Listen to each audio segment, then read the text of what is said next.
Del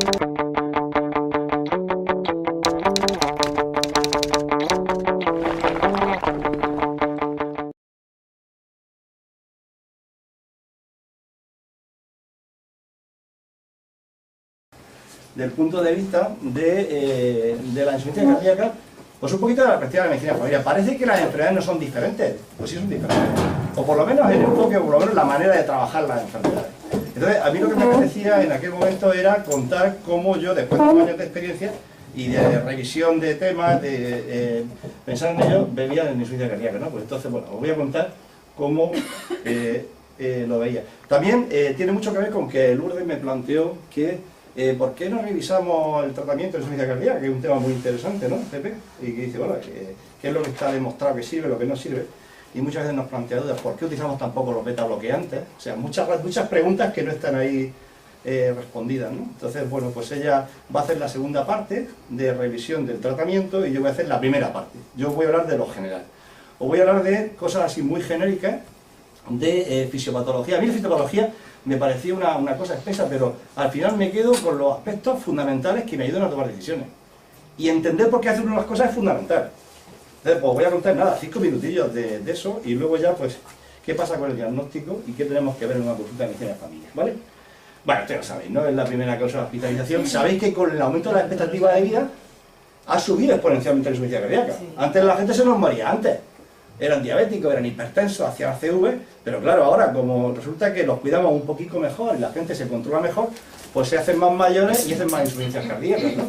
Y esto pues está claro, ¿no? Que ha aumentado la incidencia y además los pacientes mayores, cuando estáis en el hospital, dais cuenta de que muchísimos ingresan por insuficiencia cardíaca, ¿no? Mi reflexión siempre al respecto dice, ¿esto es una enfermedad perpetua? Pues está claro que sí, ¿no? Es una patología crónica. Es muy frecuente. Nosotros tenemos que ser expertos en lo frecuente y sospechadores de lo raro, pero auténticos expertos. Tenemos que ser insuficiencia cardíaca tanto como los cardiólogos.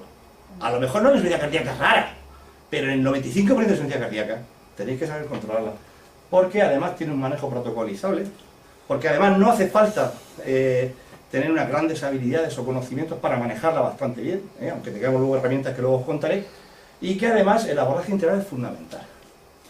Porque a los pacientes de cardíaca hay que preguntarle quién los cuida, quién no los cuida, si toman las pastillas, no se toman las pastillas, cuántas las comen. O sea, en definitiva, el conocimiento del contexto del entorno para manejar la insuficiencia cardíaca es fundamental. Luego, como en toda la patología crónica, la continuidad asistencial es fundamental, ¿no? Y al final, sabéis que en el post-ingreso, muchos pacientes con insuficiencia cardíaca se descompensan, se enfollonan y se complican. ¿Por qué? Pues porque hay una serie de cambios que pueden repercutir en su vida y que hay que tenerlos muy presentes.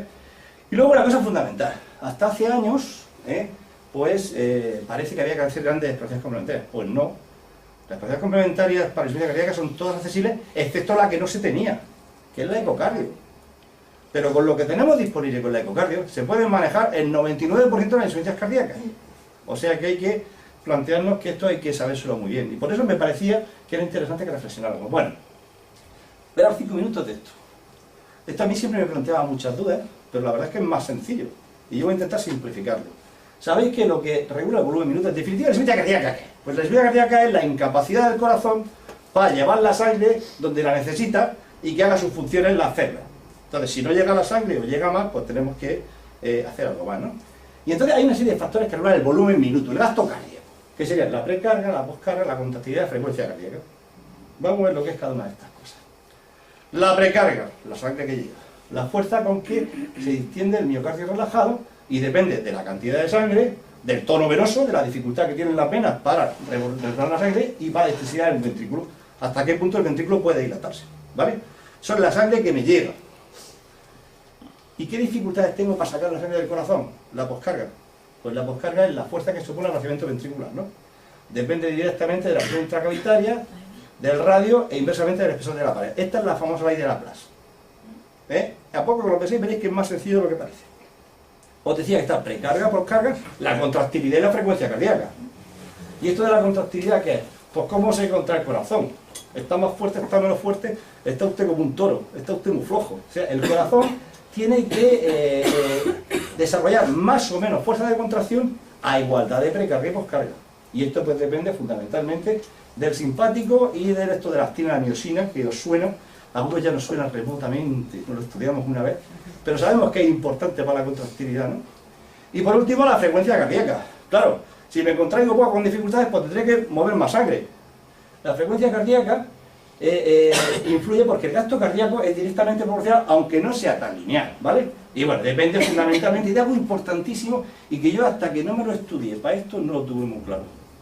Es el tema este del simpático y el parasimpático, ¿no? Y veréis que los neurotransmisores, los neuromodulares, bueno, veréis, no, bueno, ya lo veréis, ¿no? La frecuencia cardíaca aumenta o disminuye en función del predominio de un otro. Y en el corazón, por razones, en la insuficiencia cardíaca, por razones de ajuste, predomina el simpático. Bien, ¿qué hace el corazón? ¿O qué hace el organismo cuando el corazón falla, cuando no funciona, cuando no lleva bien la sangre? Pues se produce una activación neurohormonal, el corazón se hipertrofia y se dilata. Porque por la ley de Laplace, eso hace que se contraiga mejor, ¿vale? O tiene más masa, más molla, o se dilata y empuja mejor la sangre, ¿no? O se activan las hormonas que producen frecuencia cardíaca elevada, etc. ¿Vale? Mirad, esto es de las cosas que yo no acababa de entender. Yo me acuerdo que cuando la primera vez me hablaron del espectro natriurético, decía, ¿qué coño será esto? Espectro natriurético. Bueno, pues tiene que ver con esto, con la activación neurohormonal, ¿no? Y sabéis que hay una serie de un equilibrio entre historias vasodilatadoras y vasoconstrictoras, ¿no? Y en la insuficiencia cardíaca hay un predominio de las vasoconstrictoras. No os voy a contar cuáles son, el simpático está ahí empujando, pero que tengáis claro que esto tiene mucho que ver con la fisiopatología de la insuficiencia cardíaca y sobre todo con los mecanismos de compensación. ¿Por qué? Porque, mirad, esto es un dato muy importante y que a mí me ayudó a entender por qué hacemos las cosas como las hacemos. La severidad de la insuficiencia cardíaca es proporcional al grado de activación neurohormonal. Y lo que hacemos es eso, es bloquear algunas hormonas o favorecer, en definitiva, influir en esto. Y el tratamiento disminuye el nivel de neurohormonas. No es tanto un problema hemodinámico, que también, como un problema neurohormonal, ¿no? ¿Y qué ocurre? Que hay que tener en cuenta que cuando disminuyen estas sustancias, se produce un descenso de la mortalidad. Bueno, pues parece que dentro del camino que tenemos que correr, pues eso es importante, ¿no? Bien, ¿qué es lo que hace el simpático cuando se activa? Pues lo primero, aumenta la fuerza de contracción, aumenta la frecuencia cardíaca, aumenta el retorno venoso. ¿Qué hace? Manda más sangre, ¿vale? Otro mecanismo de compensación. En la insuficiencia cardíaca crónica hay retención renal de líquidos. ¿Por qué? Pues porque sabéis que esto depende mucho del tema de las fracciones de filtración, el glomérulo, etcétera, etcétera, ¿no? Y cuando disminuye la filtración glomerular se produce una activación del sistema renina-angiotensina-aldosterona, que es muy importante también en la fisiopatología. Porque al retener líquidos, el corazón, ¿qué es lo que hace? Pues que aumenta el volumen sanguíneo, ¿no? Porque aumenta la distensión venosa, disminuye la resistencia y esto aumenta el retorno venoso y el gasto cardíaco. En definitiva, no es ni más ni menos que eso, que movilizamos más sangre. Pero también puede perjudicar, porque claro, al mover más sangre, el corazón se me dilata y va mejorando hasta que llega un momento en que deja de mejorar, y se producen los edemas pulmonares y periféricos, que son la causa de los síntomas. ¿Qué? ¿Sabéis cómo se va a quedar el cuerpo con la fisiopatología? Eclipsar. Pues no hace falta nada más. Esto es el Polo Norte. No hace falta nada más. Que os sepáis eso. Bien. Cosas importantes. Voy a transmitir unos conceptos que a mí me parecen fundamentales. Vale, ¿qué ocurre en el corazón? ¿Qué alteraciones de las funciones nerviosas son detectables clínicamente? Pues sabéis que hay una cosa que se llama el sístole y la diástole. Casi nada. Entonces, tanto el sístole como el diástole se pueden interpretar, se pueden analizar, se pueden valorar de una forma estupenda con probablemente el ecocardio, que es la prueba Pincer, ¿no? El sistólico, voy a hacer una simplificación aunque hay más datos. Sistólico fundamentalmente con la fracción de eyección. Yo antes de estudiar este fenómeno bien, yo pensaba que insuficiencia cardíaca era fracción de eyección disminuida. No, esa es una parte y además es un problema. Porque en la insuficiencia cardíaca de predominio sistólico está todo estudiado, pero la diastólica casi nada. Entonces, por eso es importante que tengamos claro eso, aunque eso me imagino como lo ocultará Lourdes, ¿no? Los medicamentos que son útiles en una y en otra, porque la elección de una u otra es fundamental a la hora del tratamiento, cambia un poquito, ¿vale? Entonces la diastólica puede ser, ya veis, diastólica, llenado, precarga. Entonces sería relacionada con la acción precoz de la velocidad de llenado, ¿no? Repercute en eso. Bueno. Y esto, pero nada, que sepáis que cuando la acción de eyección es más baja, la supervivencia debe estar relacionada, es decir, que es un factor pronóstico. Vale. En conclusión, respecto a la fisiopatología, los cambios anatómicos funcionales en el sistema cardiovascular ante un corazón insuficiente contribuyen a mantener el gasto cardíaco, a movilizar la sangre que necesita el organismo, ¿no? Pero la progresión se convierte en un boomerang. O sea, esos mecanismos de compensación al final se vuelven perjudiciales porque ya no dan más de sí, ni más ni menos. Bueno, y la pregunta es, ¿la belleza se puede encontrar en cualquier sitio? Fijaros qué sitio más bonito. ¿Podemos manejar la insuficiencia cardíaca? Sí, me he estado fijando precisamente en el sitio. No, que luego me decís que soy machista. No, que luego mis compañeros y amigos dicen, no, esa foto es machista. No. Esa me gusta porque es preciosa. No tanto por la chica como por el sitio, ¿no? Fijaros, un sitio cutre. Fijaros que el sitio cutre. Bueno, vale. No desparraméis que enseguida os disparáis. Venga. Tenemos un montón de guías de práctica clínica que dicen cómo hay que hacerlo. Guías de práctica clínica basadas en la evidencia. ¿Queremos lo fácil? ¿La queremos en castellano? Pues nos vamos al Fisterra. Que ya sabéis que son guías de práctica clínica no propiamente basadas en la evidencia, pero son bastante buenas y bastante fáciles de manejar, ¿eh?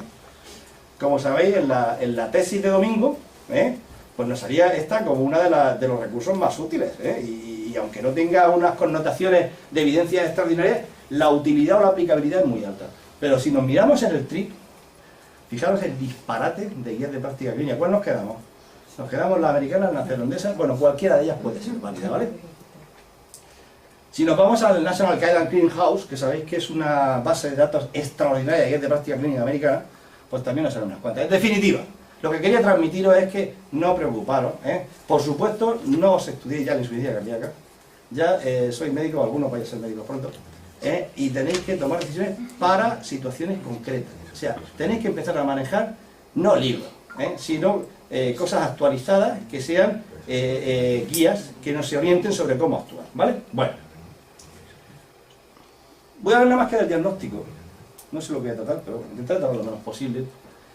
Vamos al diagnóstico de insuficiencia cardíaca. ¿Qué es lo que hay que hacer? El paciente nos viene a la consulta y nosotros somos médicos de familia y queremos diagnosticar la insuficiencia cardíaca. Bien. Esto es una reflexión profundísima, ¿no? Ya sabéis, cuando un médico se equivoca, a lo mejor es el asunto. Mirad, ¿por qué os traigo esto? Porque el concepto del diagnóstico de insuficiencia cardíaca ha cambiado. Antes veíamos a los pacientes pasadicos de rosca, con mucha disnea, con mucho edema, tienen insuficiencia cardíaca. Pero yo creo que en gran medida con la entrada de la medicina de familia, pues se ha cambiado y se ha intentado adelantar el diagnóstico de alguna forma. ¿Por qué? Porque podemos coger y los pacientes los podemos identificar en su fase de factores de riesgo. O podemos hacer un diagnóstico precoce cuando están en la fase asintomática, o podemos ya cogerlos cuando están con síntomas o con complicaciones. Siempre y cuando intervengamos aquí, sin ser excesivamente intervencionistas, que luego veréis, me imagino que os contaré algunos de esto, siempre es favorable para los pacientes. Bien, esta clasificación es de los americanos, la Heart Association. Bueno, básicamente se trata de eso, de que hay pacientes de alto riesgo, hay pacientes con daños estructurales que no tienen síntomas, fundamentalmente hipertrofia ventricular izquierda o disfunción del ventrículo izquierdo, hay pacientes con síntomas y hay pacientes que están muy malicos. Entonces, lo primero que tenemos que hacer es posicionarnos. ¿Qué tipo de paciente tenemos? Somos clínicos preventivistas. Tenéis que trabajar un poco más allá del paciente que viene con síntomas. Bueno, una cosa que me gusta mucho, y que yo se lo transmito mucho a los pacientes, es que a ti te viene un paciente, tienes que pensar todo lo que tienes que hacer con ese paciente, tarea a realizar. Entonces yo voy a contar lo que en mi opinión hay que hacer con un paciente que viene con una sospecha de insuficiencia cardíaca. Vale. Lo primero es hacer un diagnóstico sindrómico. Es decir, ¿tiene insuficiencia cardíaca o disfunción ventricular? Eso es lo primero. O tiene o no tiene. Una vez que tenemos esto, tenemos que saber si es sistólica o diastólica, porque el enfoque cambia, ¿vale? Y luego también es importante que sepamos si es insuficiencia ventricular izquierda o insuficiencia cardíaca congestiva o derecha. La derecha es la que reproduce en la EPO, fundamentalmente, pero tenemos que ver exactamente de qué estamos hablando porque también cambia el enfoque.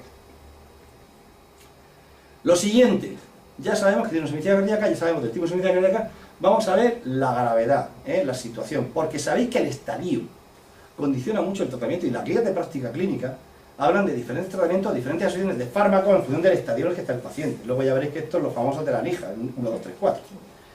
Y por último, es importante también saber cuál es la causa y qué lo ha desencadenado, porque muchas veces los desencadenantes son fundamentales para el abordaje del paciente.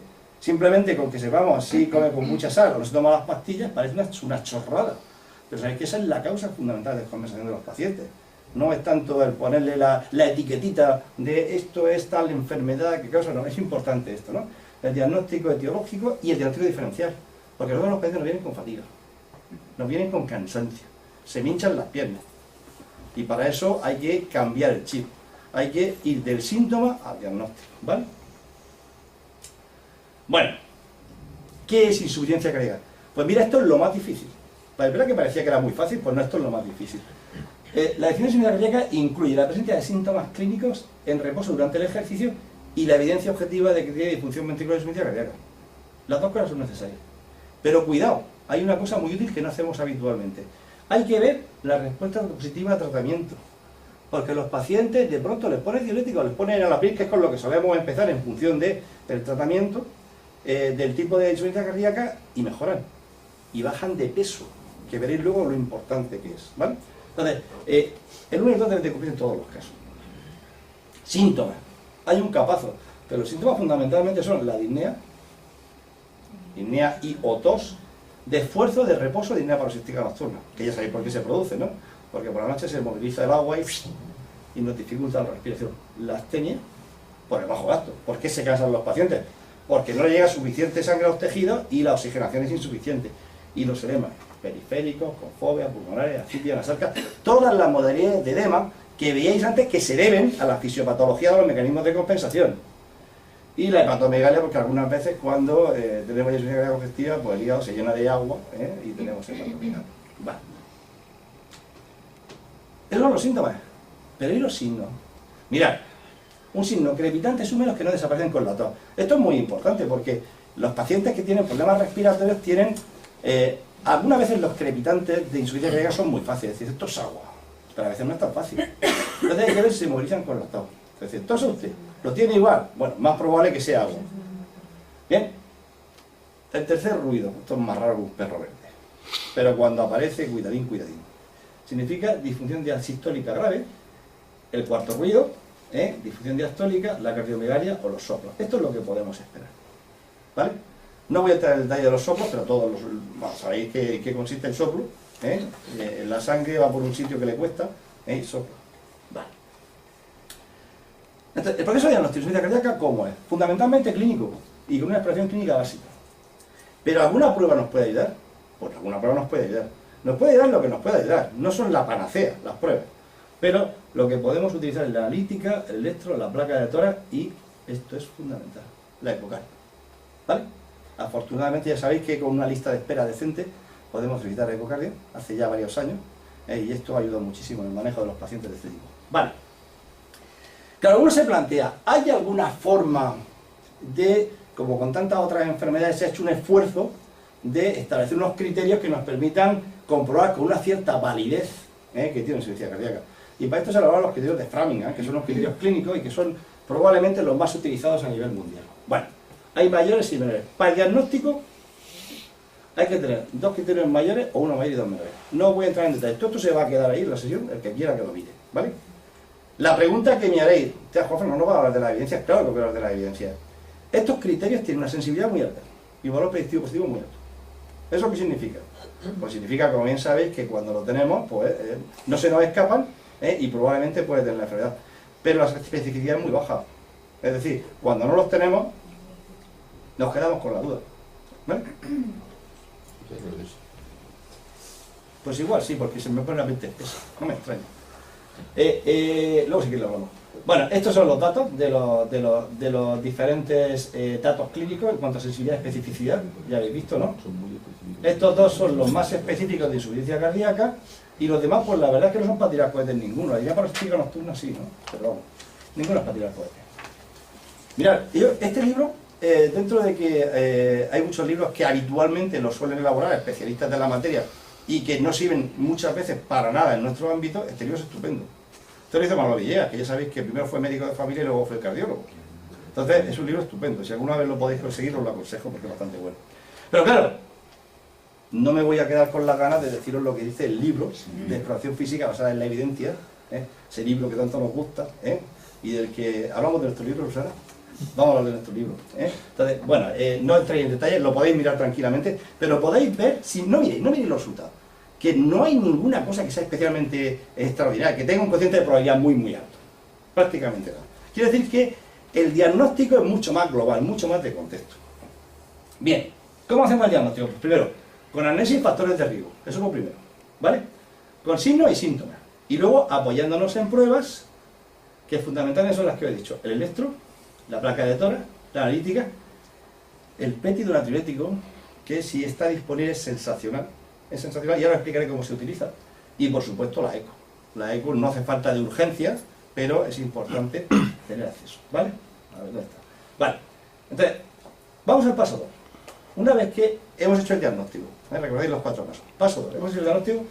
Si tenemos una eco anormal, hay que valorar. La eco anormal nos sirve para valorar etiología, grado, factores precipitantes, tipo de disfunción ventricular y nos ayuda a seleccionar el tratamiento, por lo que os decía antes, ¿vale? ¿Para qué nos sirve la eco? El electro. Pues el electro nos sirve para lo que nos sirve. Mira que tiene una sensibilidad muy alta, pero una especificidad muy baja y un valor predictivo negativo altísimo. Es decir, si el electro es absolutamente normal, prácticamente podemos excluir una insuficiencia cardíaca. Esa es la clave, ¿vale? Bien.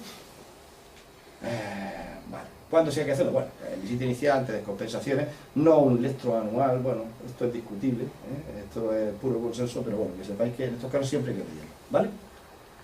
¿Qué aporta la analítica? Muy poquito. La analítica aporta relativamente poco.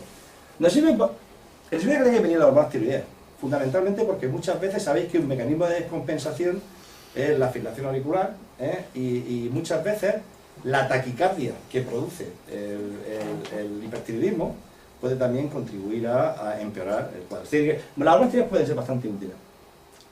Algunas veces la digosinemia también es un mareo. Si se toma digosina, cada vez se utiliza menos, pero es un medicamento que alguna vez se utiliza.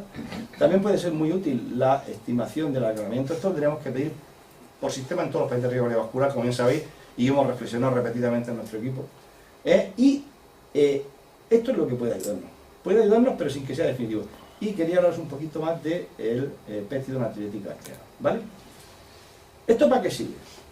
Pues mirad, esto es extraordinariamente útil ante un paciente con disnea aguda.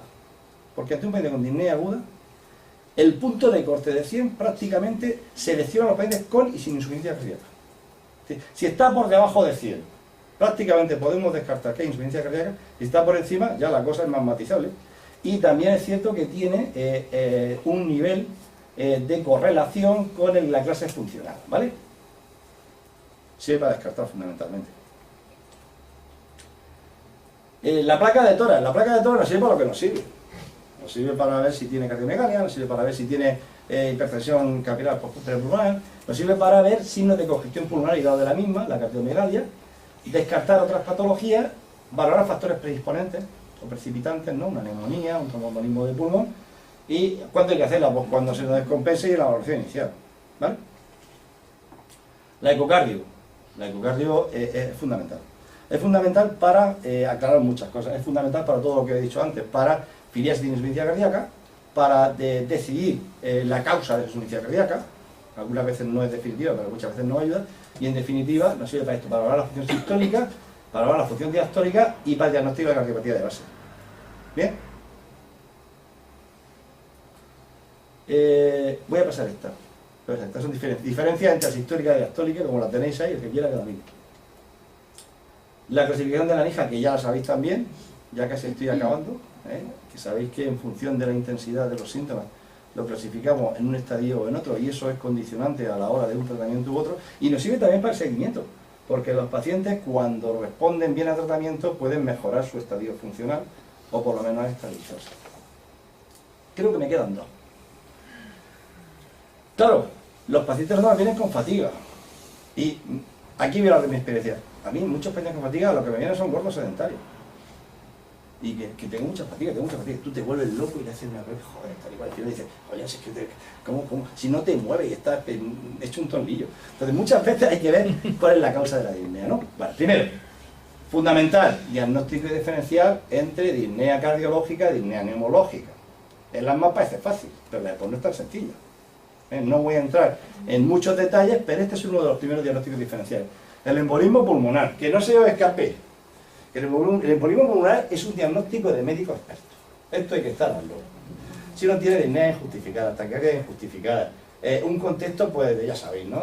Tiene flebitis en las piernas, en fin. En definitiva, todas las circunstancias que lo favorecen, es un momento que no se nos debe de escapar, porque aquí la decisión de derivar urgente es fundamental. Hay que anticoagular y hay que entrar al paciente. La falta de entrenamiento físico, la obesidad, esta fatiga ansioso-depresiva. ¿Qué vamos a hacer con ella? Hay que buscar datos objetivos, buscar pruebas que nos descarten con suficiente seguridad que está manteniendo insuficiencia cardíaca. Pero cuidado, que cuando el paciente llega al hospital es muy fácil porque está pasadico de rosca, pero en nuestra consulta es muy difícil, porque llegan en los estadios iniciales. Llevo 15 minutos con una fatiga que es que no me deja vivir. Bueno, luego poner la pulsiosimetría y tiene 98. Cuidado, no he hablado de la pulsiosimetría, utilizar el pulsiosímetro. Es un test excelente para descartar si funciona, y lo sabéis que tiene sus secos, ¿no? Y sus vasos falsos positivos, vasos negativos, pero es importante. La anemia es la deformidad de la caja torácica. Esto es lo que tenemos que tener en cuenta. Y creo que esta es la última, me parece recordar. Entonces, bueno, es la diferencia entre POC e insuficiencia cardíaca. Yo creo que todos la sabéis más o menos. Así que no voy a entrar en muchos detalles, pero sí que es muy importante que valoréis esto. Respuesta a libréticos y respuesta a broncodilatadores. Y por supuesto aquí tenemos la opción de hacer una espirometría, hacer una espirometría a los pacientes. ¿De acuerdo? Ay, sí, que he terminado. Esto es para sacarlo en vida. Esto es para sacarlo en vida porque 3 miembros de este equipo, quieto, 3 miembros de este equipo se van a la Patagonia en noviembre. Sé que nos vais a hacer la ola porque nos vamos menos de vacaciones en verano. Pero bueno, que sepáis que os traeremos fotos, esperamos pasárnoslo muy bien. Y bueno, y para finalizar, esto es para los resis que se van. Lo pasado oído, lo que espera es estar presente, pero el presente es tuyo. O sea que adelante, os enfrentáis a una época nueva, diferente. No estaréis en la queja a pelear porque todo lo que hagáis es merecido vuestro. Y yo no quiero contar nada más. Ya está. Ya no me acuerdo lo que he dicho antes.